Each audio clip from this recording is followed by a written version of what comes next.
My name is Tabitha, and I'm really excited for today's session.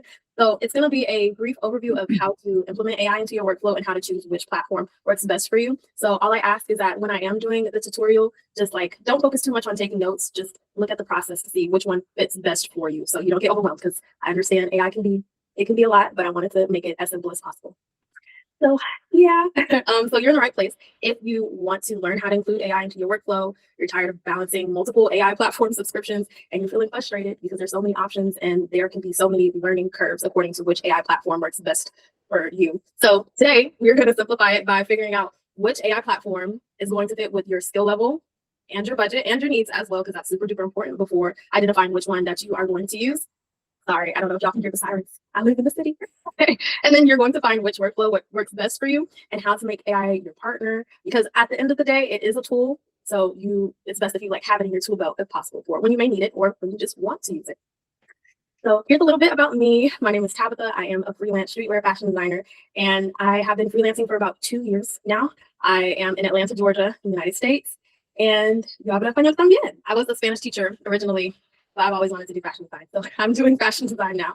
But yeah, also stay for the end if possible. There is a special bonus that I'm really excited about. Okay, so let's get into it. So the first thing that you need to do is identify your current skill level with AI and be honest. Be honest. It's okay if you have not a lot of experience or little experience to like a lot of experience. Just identify where you're at so you can figure out which AI platform would work best for you.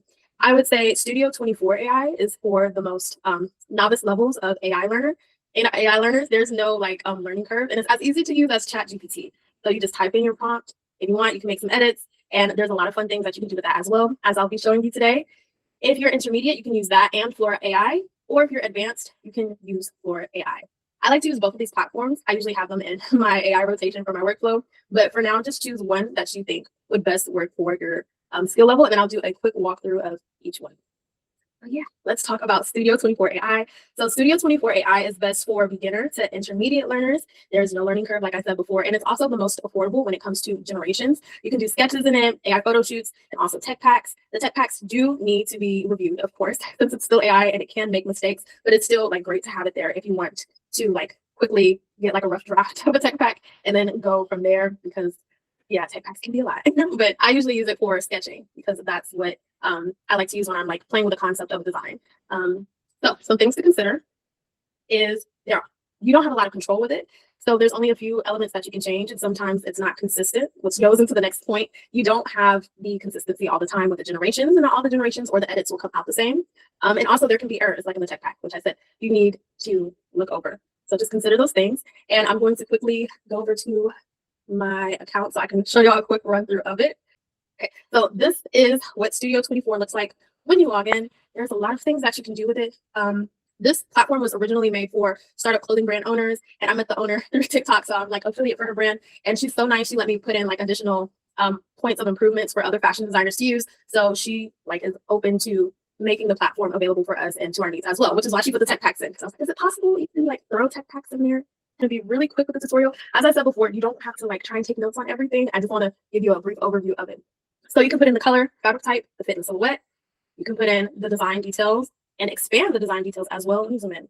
Okay. And you can expand on the design details as well, and also put in reference images. So I love to do this when I want my fabric to have like a specific texture or specific pattern, so it can be recreated onto the garment. I'm going to quickly do that. I'm not going to add a reference image because I want it to be as simple as possible. So I'm going to take a prompt that I have. Also, if you ever need help with prompts, type in a design that you have in ChatGPT and ask it to like expand upon it.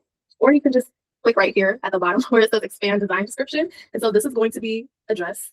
The color is going to be brown, just keeping it a little simple for now. The fabric is, let's say, silk. And then the silhouette can be, I don't know, let's say relaxed fit or something, just to see what it gives us. And then you are going to generate the sketch. Now, what I love about this platform is you're also able to build a collection based off of all the previous generations that you've done before. So let's say you did 10 sketch designs and you want to create different variations for like a collection. You can click all of those and have it generate a collection based off of the common design elements that it has or that those designs have. So it's creating the design. Takes a couple seconds. The more detailed the design is, the longer it takes. So usually it doesn't take longer than a minute. Okay, and this is what it came up with. Really quickly. So we have a front view and we have a back view. Very simple. Very simple. And then if you go to the bottom, well, there's a lot you can do. I'll try to be quick. Okay, so if you want to, you can edit the design or you can create a tech pack. I'm going to do create a tech pack really quickly. So you give it the details of the design.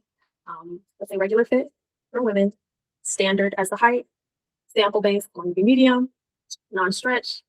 These are the sizes, generate tech pack, and it's going to generate the tech pack. As I said before, you still have to look over it, but it's great if you want to have like a, oh, it's gone. Okay, sorry. If you want to have like a rough draft of a tech pack. And so it generates this. This is the first page, which is the call out page, and you can always move the call outs to where they should be. And you can also edit the, ooh, I keep having to sneeze, I'm sorry. And then you can also edit which call outs that you want or which call outs that you want to take out. So let's pretend all of this is great. All of this looks good. You can go through it. As I said before, you still have to look, make the edits, but it has everything here for you just to make the process a little bit easier. So it even has like the bill of materials, the fabric. Somewhere on here, it also has like the kind of the Pantone coloring. I don't remember where, but yeah. And then you can click download and download the file after you make your edits. Oh, it's not showing you this tab. Okay. And then you can go from there. So of course I didn't spend the time putting the call outs on the correct places, which is why they're floating on the side. But this is cool if you want to use it for having like the base rough draft of a tech pack and then make your edits from there. But yeah, this is really cool. Also, you can send it directly to your manufacturer. If you click send to your manufacturer, it'll populate a new email for you. And then you just type in your manufacturer name and then you can send it to them that way. So as I said before, I usually just use this for sketching because I like it that way. But you can also do the photo studio. There's a list of models that you can choose from, and there's plus size models as well. Excuse me. So I'm going to click this model, click the sketch that we just generated. So you don't have to upload it or download it. It's all in here. And then you're going to click generate e-commerce photos. You can choose the shoe as well. So just in a couple of clicks, you are able to create an e-commerce photo without having to type in all of the prompts and things. Oh no, am I frozen? Okay, I'm frozen. It's okay. Can y'all still hear me even though my screen is frozen? Yeah, all good. Okay, sounds good. Thank you. So it's generating now. But as I said before, this is perfect for people who are novice when it comes to using AI and you're still learning and you need something super simple. This is just a couple of clicks away. All you have to do is type a simple prompt to come up with the design that you want. You're able to do e-commerce or campaigns or ghost mannequins. But for now, I'm just doing something simple. So this is what it came up with. Now, the skirt length isn't perfect, but that's always something that you can edit by doing another regeneration. And all of the models are consistent as well. So you don't have to worry about one model looking one way in one photo and then another one in the next photo. So yeah, you can always regenerate until it gets you the perfect design. But yeah, this is the very first AI platform for beginners, as I mentioned before. So let's go into something a little more advanced or intermediate, depending on where you are.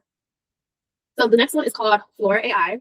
Flora AI is for advanced to intermediate learners because there's a really high learning curve, but you do get accurate renderings. You can get consistency of the design details. Like, for example, if you have a specific hardware piece, or you just need everything to come out looking the very specific way from all angles, you can get that with Flora AI using the elements, which is a new update that they did. And you get the control. You can control every single aspect of the design and of the photo shoot, of the model.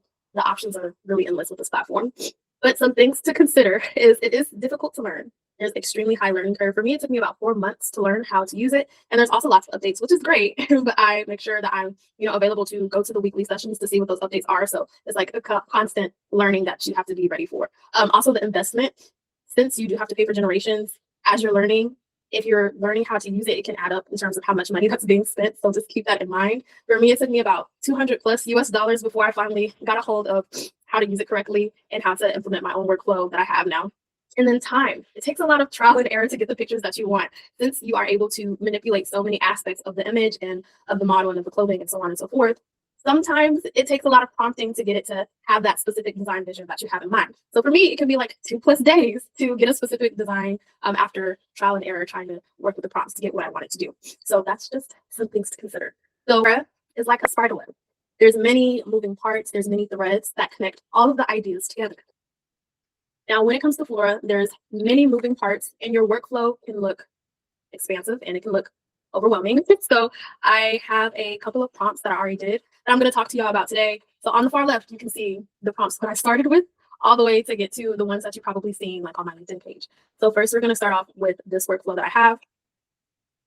And I will be putting a video in the chat that I made that's more detailed on how to use this, because I want to make sure that, I have time to answer any questions or go into more depth if we do have additional time for that.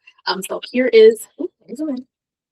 here's the model that I started off with. I always start off with a front view and a back view. Now, if I was using the other AI, I could just download it and put it in here.